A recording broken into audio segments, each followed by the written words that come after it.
नमस्कार दोस्तों, my self Suraj Kumar from badavinda.com। दोस्तों इस वॉल्यूम सभी कोर्स में आपका फिर से स्वागत है। और आज एक और टॉपिक लेके आए दोस्तों आपके लिए, यानी कि आज का टॉपिक रहेगा स्टॉक मार्केट पे ही रहेगा। तो आज के टॉपिक के नाम है दोस्तों कंपनी एनालिसिस, यानी कंपनी के बारे में जानना है। किसी भी कंपनी को में हम इन्वेस्ट पैसा करना चाहते हैं तो उसके बारे में हम जाने उससे पहले कि हमें इस कंपनी में पैसे लगाने के बाद मेरा पैसा डूब तो नहीं जाएगा या प्रॉफिट देगा, तो कितना प्रॉफिट देगा। तो आज हम उसी में बात करेंगे। तो सबसे पहले हम बात करते हैं how to analyse company before investing, यानी इन्वेस्टिंग करने से पहले कंपनी के बारे में कैसे जाने, क्यों जाने और जानने का रीजन क्या होना चाहिए। तो सबसे पहले रीजन के बाद में बात करते हैं। हम इसमें दो कंपनी के बारे में बात करते हैं। तो यहाँ पे जैसे एक होता है पब्लिक लिस्टेड कंपनी और एक होता है प्राइवेट लिस्टेड कंपनी। एक प्राइवेट लिमिटेड कंपनी होता है और एक पब्लिक लिस्टेड कंपनी होता है। तो सबसे पहले हम बात करें यहाँ पे प्राइवेट लिमिटेड कंपनी में क्या क्या होता है, किसे कहते हैं प्राइवेट लिमिटेड कंपनी। तो प्राइवेट लिमिटेड कंपनी में हम बात करें तो प्राइवेट इन्वेस्टर होता है जो कि खुद अपना पैसा लगाया होता है, किसी आम पब्लिक के पैसा इसमें नहीं लगा होता है। और दूसरा में हम बात करें यहाँ पे जैसे जनरल पब्लिक हो गया, उसमें वहां पे वो पैसा नहीं लगा सकता है। उसके बाद रिटेल भी है, उसमें नहीं लगा सकता। जैसे मान लीजिए हमें कोई कंपनी खोलना है तो हमारे पास मान लीजिए अगर थोड़ा सा कम पैसा है तो हम कुछ दोस्तों या 4-5 दोस्तों से मिलकर डिस्कस करेंगे। सबसे बोलेंगे हम चारों पैसा लगाते हैं, इस कंपनी को रन करते हैं, कंपनी खोलते हैं, उसको ग्रो करते हैं। तो ये हो गया एक प्राइवेट लिमिटेड कंपनी जिसमें ये काम करती है। उसके हम बात करें पब्लिक लिस्टेड कंपनी क्या होता है। तो पब्लिक लिस्टेड कंपनी वो होता है जिसमें आम पब्लिक पैसा लगाया होता है, तो उसका शेयर खरीदे होता है। जैसे कि हम बात करें यहाँ पे जनरल पब्लिक, जैसे हमने बताया कि आम लोग। उसके बाद हम बात करें रिटेलर्स, जैसे रिटेलर्स भी इसको शेयर खरीद कर वहां पे होल्डिंग करते हैं, इसको बोलते हैं पब्लिक लिस्टेड कंपनी। ये क्या होता है, स्टॉक एक्सचेंज पे आपको देखने को मिलेगा, उसमें लिस्टेड रहेगा। लेकिन प्राइवेट कंपनी लिस्टेड है नहीं है, इसे कोई गारंटी नहीं होता है। अगर वो लिस्टेड हो गया तो पहली बात तो पब्लिक हो जाता है, प्राइवेट रह नहीं जाता है। तो यही डिफरेंस है दोनों में। जैसे कि हम बात करें यहाँ पे नेक्स्ट पे पब्लिक लिस्टेड कंपनी के बारे में, तो लिस्टेड ऑन एक्सचेंज यानी आपको स्टॉक एक्सचेंज पे आपको देखने को मिलेगा। जैसे हो गया NSE, BSE, यानी बहुत सारे प्लेटफॉर्म है, लेकिन जो दोनों है काफी नाम है इनका, ज्यादा इस पर शेयर होल्डिंग किए जाते हैं। तो इसमें ज्यादा आपको बताया जा रहा है, यानी कि बॉम्बे स्टॉक एक्सचेंज और नेशनल स्टॉक एक्सचेंज पे ये आपको देखने को मिलेगा पब्लिक सेक्टर वाले। उसके बाद हम नेक्स्ट बात करें दोस्तों यहाँ पे पब्लिक लिस्टेड कंपनी के बारे में। जैसे मान लीजिए हम कभी किसी भी कंपनी के बारे में जानना है, कंपनी बढ़िया खराब है, कैसे इसका परफॉर्मेंस चल रहा है या नहीं चल रहा है, तो उसके लिए क्या करते हैं, कंपनी है एक साल में 4 बार अनाउंसमेंट करते हैं, यानी क्वार्टरली अनाउंसमेंट करता है अपना फीडबैक कि हमारा कंपनी यानी शेयर परचेज बैलेंस शीट वगैरह होता है, उसका जो 4 महीने यानी कि क्वार्टरली होता है 3-3 महीने, एक साल में 4 बार उनको पब्लिश करना है ऑन टाइम। अगर उसमें थोड़ा भी डिले होता है तो समझिए कंपनी में बहुत बड़ा क्वेश्चन मार्क्स है, इसमें कोई दिक्कत है या कोई फ्रॉड हो रही है। उसके बाद जैसे हम बात करें अनाउंसमेंट के जैसे फाइनेंशियल ईयर, इसमें हम बात करें कौन कौन से होता है। तो सबसे तो फर्स्ट क्वार्टर जो होता है यहाँ पे टाइमिंग वो होता है 1 अप्रैल से स्टार्ट होता है, ये चलता है आपको मार्च तक। यानी कि जैसे कंपनी के बारे में मान लीजिए कंपनी ने स्टार्ट किया 2020 से, वो 1 अप्रैल से लेकर मार्च तक अपना एक फीडबैक यानी क्वार्टरली की अनाउंसमेंट किया अपना जो भी है फाइनेंशियल स्टेटमेंट। उसमें क्या होता है क्वार्टरली में आप यानी कि 4 बार ये करना है। जैसे इसमें पहले वो है, दूसरा है अप्रैल टू जून तक होता है, उसके बाद में जुलाई टू सितंबर एंड अक्टूबर टू दिसंबर, उसके बाद फिर से क्या होता है जनवरी टू मार्च। तो इससे इस तरह से 4 बार क्वार्टरली यानी कि रिपोर्ट देना होता है आम पब्लिक को, किसी भी लिस्टेड कंपनी जो स्टॉक एक्सचेंज पे लिस्टेड है। उसके बारे में बात करें अनाउंसमेंट रिजल्ट का। अनाउंसमेंट रिजल्ट में क्या क्या देगा, क्या क्या बताएगा कि इसके बारे में भाई पता चले कि कंपनी खराब है, बढ़िया, ये ग्रो कर भी नहीं रहा है, ये कर रहा है। अब पैसा लगाया तो डूब तो नहीं जाएगा, ये इससे ज्यादा हमें फायदा होगा तो कितना होगा। तो इसमें देखने होगा आपको मिलेगा। सबसे पहले फाइल जो होता है वो अपना फाइल आपको यहाँ पे स्टॉक एक्सचेंज में बता देगा कि हाँ भाई इतना नुकसान हुआ है, इतना फायदा हुआ है, आप खुद वहां पे जाकर चेक कर सकते हैं। दूसरा बात करें एक्सेस परफॉर्मेंस, आप इसमें चेक कीजिए भाई जो परफॉर्मेंस, मान लीजिए पिछले साल में 10 करोड़ का टर्नओवर किया है तो अगले साल कम से कम 12 करोड़ कर रहा है कि नहीं, या उससे कम किया है, ये आपको देखने को मिलेगा। अगर बढ़िया परफॉर्मेंस जा रहा है तो समझिए कंपनी प्रॉफिट में है, और उससे कम है या उससे स्टेबल है, सेम टर्म पे चल रहा है, तो समझिए उसमें अभी कोई फायदा नहीं है आपको पैसे लगाने का, स्टॉक होल्डिंग करने का। जैसे उसमें उसके बाद नेक्स्ट बात करें फैक्टर्स। फैक्टर्स में क्या आ जाता है, फैक्टर्स टू एनालाइज कंपनी, यानी कि कंपनी के फैक्टर्स के बारे में हम जानते हैं क्या होता है, एक कैसे काम करता है। तो सबसे पहले इसमें हम बात करें यहाँ पे फैक्टर्स में अनाउंसमेंट रिजल्ट क्वार्टरली, यानी किसी भी कंपनी क्वार्टरली अनाउंसमेंट देखिए वो टाइम टू टाइम यहाँ पे अपने अनाउंसमेंट कर रहा है कि नहीं कर रहा है, और कर रहे हैं तो कंपनी ठीक है। उसमें भी आपको बैलेंस शीट देखने का बहुत जरूरत है, सेल्स देखिए, रेवेन्यू देखिए, ये बहुत कुछ है इसमें देखने को जो आप वहां से देखकर पता लगा सकते हैं। उसके बाद हम नेक्स्ट बात करें यहाँ पे 60 दिनों के अंदर में बैलेंस शीट आपके में 60 दिनों के अंदर में क्या क्या उसमें वो शेयर करेगा आपको, उसमें आपको देखने को मिले। जैसे सबसे पहले इसमें आपको जो कंपनी है वो शेयर करता है पहले तो बैलेंस शीट। बैलेंस शीट में सब कुछ आता है कितना प्रॉफिट किया कंपनी, कितना लॉसेस किया। उसके बाद दूसरा बात करें यहाँ पे प्रॉफिट और लॉसेस या cash flow statement. Cash flow statement मतलब कि कंपनी कमा रहा था कितना तेजी से कमा रहा है और कितना कमाया है अभी तक, ये आपको उसमें देखने को मिलेगा। उसके बाद जैसे एग्जांपल के तौर पे हम बात करें, कंपनी था 2015 में सितंबर 2000 डेट था 27 सितंबर का, उनको अनाउंसमेंट करने का क्वार्टरली अपना फीडबैक यानी कि अपने कंपनी का परफॉर्मेंस, लेकिन क्या किया उन्होंने नहीं किया, एक साल बाद किया। तो उसमें एक साल बाद करने के बाद जो क्वार्टरली पब्लिक किया अपना रिपोर्ट, तो उसमें बताया कि हमारी कंपनी के साथ कुछ फ्रॉड कर लिया हमारी टीम द्वारा, इसकी वजह से हम नहीं बता पाए। जो रीजन था किस चीज से फ्रॉड हुआ है, कैसे हुआ है, उन्होंने वहां पे डिफाइन किया, लोगों को बताया कि ऐसे ऐसे बात है और इस अब से कंपनी जो है बढ़िया से चलेगा। तो यानी कि इससे ये पता चल रहा है कि जो भी क्वार्टरली है अगर इंफॉर्मेशन देता है तो ठीक, और नहीं देता है तो समझिए उस कंपनी में कुछ गोलमाल चल रहा है। उसके बाद हम नेक्स्ट बात करें यहाँ पे,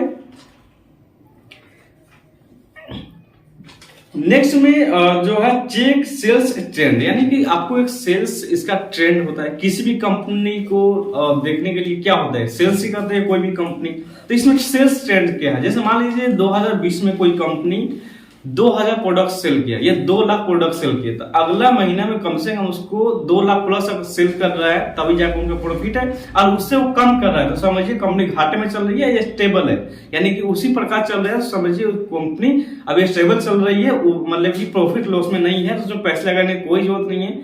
देखिए उसमें कि आप अगर परफॉर्मेंस बढ़िया जा रहा है, प्रॉफिट हो रहा है, तो आप उसमें इन्वेस्टमेंट कीजिए, नहीं तो नहीं कीजिए। उसके बाद हम नेक्स्ट बात करें यहाँ पे चेक सेल्स ट्रेंड के मध्य से में लास्ट 5 क्वार्टर, यानी कि आपको इसमें देखने को यानी कि 5 क्वार्टर का आपका यानी कि प्रॉफिट का स्टेटमेंट देख सकते हैं। 5 क्वार्टर में आप कंपनी प्रॉफिट में जा रही है तो उस कंपनी में आप इन्वेस्टमेंट कर सकते हैं, एक ट्रिक इसमें नोट में है। उसके बाद हम नेक्स्ट बात करें यहाँ पे इंक्रीज डिक्रीज या स्टेबल, हमने बता दिया आपको। उसके बाद में ऑपरेटिंग मार्जिन। ऑपरेटिंग मार्जिन में मतलब ये मार्जिन पैसे कितना आ रहा है, हम इन्वेस्टमेंट तो कर दी है लेकिन एक शेयर पे पैसे कितना आ रहा है। तो इसमें जैसे ईबीआईटी के अकॉर्डिंग इसमें देखा जाता है, तो सबसे पहले जानते हैं ईबीआईटी क्या होता है। ईबीआईटी का मतलब होता है earning before interest and taxes, यानी कि टैक्सेस के पहले जो इनकम होता है उसको जो अर्निंग रेशियो होता है उसको हम बोलते हैं ईबीआईटी। जैसे इसमें नेट इनकम इक्वल टू यहाँ पे होता है इंटरेस्ट प्लस टैक्सेस, इसमें आप यहाँ पे इंक्लूड कर सकते हैं, आप खुद देख सकते हैं, डिफाइन करेंगे कि हाँ भाई इसने कितना कमाया कितना लॉसेस किया। उसके बाद नेक्स्ट है जैसे इसमें कॉन्टिन्यूसली इंक्रीजिंग, जैसे हो रहा मान लीजिए कंपनी में, उसमें हम देखेंगे कि भाई कंपनी का लगातार प्रॉफिट में है तो बढ़िया, यानी कंपनी गुड चल रहा है। उसके बाद हमें इंक्रीजिंग लेवरेज, यानी कि जो लेवरेज इनकम है बढ़ रहा है तो बहुत बेहतर है। उसके बाद में प्रॉफिट इसका ज्यादा होना चाहिए तभी बढ़िया कंपनी समझा जाएगा, प्रॉफिटेबल समझा जाएगा। उसके बाद एक्सपेंसेस है, जैसे अभी एमबीए अभी आप देखिए फिजिक्स वाला जो स्ट्रैटेजी अभी अपना रहा है सोशल मीडिया पर, मात्र अपना यानी 100 रुपया जैसे उनको इनकम हो रहा है तो मात्र उसमें से वो 10 रुपया ही खर्चा कर रहे हैं। तो इनका जो इनकम है अभी बहुत ज्यादा, यानी कि एडटेक जितना भी कंपनी है, जितना भी एजुकेशन चैनल कंपनी है, सबसे ज्यादा कमाने वाला अभी जो है यहाँ पे फिजिक्स वाला कंपनी के द्वारा बताया जाए, क्योंकि जो यहाँ पे जो खर्च उनका हो रहा है ओनली 10% हो रहा है, वो भी मार्केटिंग पे, बाकी वो पैसा अर्न कर रहे हैं। तो इसमें ये बताया जाए कि आपका जो एक्सपेंसेस है वो कम से कम होना चाहिए। उसके बाद अप ट्रेंड, यानी ट्रेंड लगातार ऊपर बढ़ते रहना चाहिए। उसके बाद लाइक इसमें बात करें हम इन्फोसिस का, एक एग्जांपल लेते हैं। इन्फोसिस में क्वार्टरली रिजल्ट आप अनाउंसमेंट्स जाकर देख सकते हैं कि हाँ भाई कैसे किया। जैसे एक कंपनी के बारे में बात, उसका बाद फर्स्ट सेकेंड क्वार्टर के अगर बात करें कितना प्रॉफिट है उसमें, तो मान लीजिए 1200 करोड़ का वहां पे प्रॉफिट मतलब सेल्स होता है। तो उस कम से कम जो क्वार्टरली वन है वो भी देखेंगे, तो क्वार्टरली वन में मान लीजिए अगर 1000 करोड़ का है तो 12000 करोड़ का अगर उनका नेक्स्ट साल में हो रहा है यानी कि सेल्स, तो समझिए company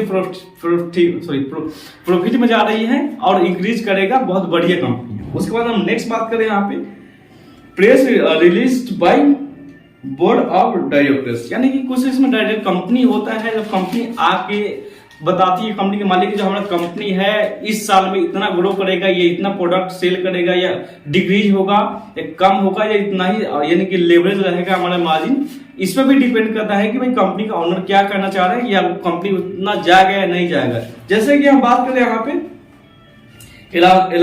अलाउमेंट of share from profit, यानी कि जैसे हमारा अलाउमेंट किया जाता है यहाँ पे कि इसमें प्रॉफिट कितना होना चाहिए नहीं होना चाहिए, वो आपको कभी कभी जो ऑनर्स होते हैं वो बताते हैं कि हमारा जो कंपनी है आने वाला 2 साल में इतना ग्रो करेगा, इतना हमने इसका स्टेप रखे है, इतना मतलब कि अचीव करने का प्लान रखा है, ये सब बताता है। उसके बाद नेक्स्ट है if company share dividend so no money issue, यानी कि अगर कंपनी डिविडेंड शेयर होल्डर्स को लगातार दे रहा है, लगातार प्रॉफिट दे रहा है, तो कंपनी में कोई इशू नहीं है, यानी कंपनी के पास बहुत सारा पैसा है खर्च करने के लिए।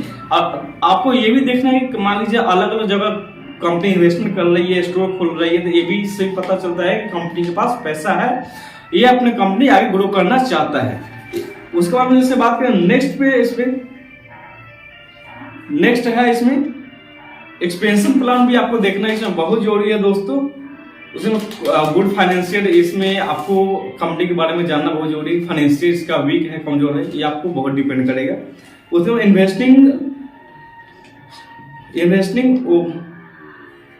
ओपनिंग न्यू स्टोर, इसमें भी यहाँ पे ये बताया जाए कि कंपनी न्यू स्टोर खोलना चाहती है, तो इसका मतलब ये कंपनी के पास पैसा है, ये कहना चाह रहा है। उसके बाद उनमें गुड फाइनेंशियल कंडीशन में है, ये जिसमें देखने को मिलेगा। जैसे कोई कंपनी एक है कि दूसरा कंपनी खोलना चाह रहा है, तो ऑब्वियसली है कि कंपनी के पास पैसा है तभी कर रहा है। उसके बाद नेक्स्ट है share holding pattern. Share holding pattern में हम बात करें यहाँ पे नेक्स्ट, जिन लोगों ने कंपनी से स्टार्ट की है, जैसे में इसमें शेयर होल्डिंग के मतलब ये बताया जा रहा है कि मान लीजिए कोई कंपनी 5-6 लोगों ने करके उठाया उसको, या उसका शेयर प्राइस लिया, तो आपको ये देखने को उसमें मिलेगा कि कंपनी का जो शेयर होल्डर्स, जो मेन पर्सन उसमें है, जो बड़े बड़े होल्डर्स लेके बैठे हुए हैं उनका शेयर, तो उनका जो शेयर है खरीद रहे हैं कि बेच रहे हैं। अगर वो शेयर खरीद रहे हैं तो समझिए कंपनी प्रॉफिटेबल है, आगे जाएगा, या कंपनी का जो शेयर है बिक रहा है यानी कि सेल हो रहा है, तो समझिए कंपनी में कुछ दिक्कत है, होने वाली है या हो रही है। इसलिए उनको खुद का पार्टनर उनको मानी सर्टिफाइड नहीं है, खुद ट्रस्ट नहीं है उनको कि हाँ भाई कंपनी चलेगा, तो ये भी आपको ध्यान रखने का इसमें बात है। उसके बाद हम नेक्स्ट बात करें यहाँ पे शेयर इन्फॉर्मेशन गो टू, ये सब जो आपको देखने को मिलेगा, जैसे मान लिया हमने इसको बता दिया, इसलिए ये सब देखने को कहाँ मिलेगा, जितने फैक्टर्स आपको बताया हमने, तो ये आपको देखने को जाकर मिलेगा। आप moneycontrol.com एक वेबसाइट है, वहां पे जाकर आप किसी भी कंपनी के बारे में इंफॉर्मेशन ढूंढिएगा तो वहां मिल सकता है, या आप डायरेक्ट गूगल पे भी जाकर आप सर्च कीजिएगा वहां पे। जैसे मान लीजिए इंफोसिस के बारे में बात करें, तो जैसे वहां पे गूगल पर जाकर सर्च करेंगे इंफोसिस क्वार्टरली रिजल्ट, तो वहां पे आपको उसके बारे में दिखाई देगा। ये moneycontrol.com के वेबसाइट में डायरेक्ट आपको ले जाएगा, वहां पे फाइनेंस का ऑप्शन आएगा, वहां पे क्लिक कीजिएगा। और जो भी आपको हमने बताया, जैसे में बैलेंस शीट देखना है, प्रॉफिट लॉस स्टेटमेंट देखना है, कैसे ग्रो कर रही कंपनी, कितना मार्जिन है, ये सब देखना, तो आप वहां पे सब आपको मिलेगा देखने को। उसके बाद नेक्स्ट बात करें यहाँ पे ईपीएस, लास्ट में ईपीएस क्या होता है, तो ईपीएस का मतलब दोस्तों होता है अर्निंग पर शेयर, यानी कि एक शेयर पे कितना फायदा, हमें कितना प्रॉफिट हो रहा है, कंपनी ने कितना प्रॉफिट कमाया कर दिया, यानी कि कंपनी अगर कमा रही है तो एक शेयर पर कितना कमा रही है, ये माइनस में जा रही है तो एक शेयर पर कितना माइनस में जा रही है। यानी कि आप जो कंपनी में होल्डिंग करते हैं तो सुख दुख का पार्टनर बन जाता है कंपनी। कंपनी ग्रो करेगा तो आप भी ग्रो कीजिए, कंपनी माइनस में जाएगा तो आप भी माइनस में जाइएगा, तो इसमें देखा जाता है ये। तो इसमें हम ईपीएस के बारे में बात करें, ईपीएस इक्वल टू यहाँ पे बताए profit available for equity share holder, यानी कि प्रॉफिट यानी कि एक शेयर होल्डर का प्राइस या कीमत by dividend by number of share, यानी कितना नंबर आपने खरीदे हैं उसमें आप वो कर दी डिवाइड कर दीजिए, आपको उसमें रिजल्ट मिल जाएगा। जैसे इसमें बात करें हम, उसके बाद में नेक्स्ट है इसमें पैसिव इनकम। पैसिव इनकम नहीं, मैसिव एक्शन प्लान। तो मैसिव एक्शन प्लान में आपको यही कहेंगे कि आप मनी कंट्रोल पर जाइए और हम 3 कंपनी का आपको नाम बताते हैं, उस कंपनी की जाकर रिजल्ट चेक कीजिए क्वार्टरली, भाई क्या परफॉर्मेंस है क्या नहीं, उसके बाद नहीं आप उसमें इन्वेस्टमेंट करें और उसका एनालिसिस करें। तो इस भी आप जैसे मान लीजिए पहला HDFC भी चेक कर सकते हैं, या रिलायंस इंडस्ट्रीज में जा सकते हैं, या HDFC बैंक है उसको आप चेक कर सकते हैं, या इन्फोसिस कंपनी है उसको भी आप चेक कर सकते हैं। इसकी ये जो बहुत बड़ी बड़ी कंपनी है इनको आप देखेंगे तो बहुत बड़ी से आपको समझ में आएगा। तो बाकी इस वीडियो में जो बताया गया कंपनी एनालिसिस ऐसे आप कर सकते हैं। फिर आपसे मिलेंगे नेक्स्ट वीडियो में दोस्तों। इस वीडियो को देखने के लिए आप बहुत बहुत धन्यवाद। Thank you.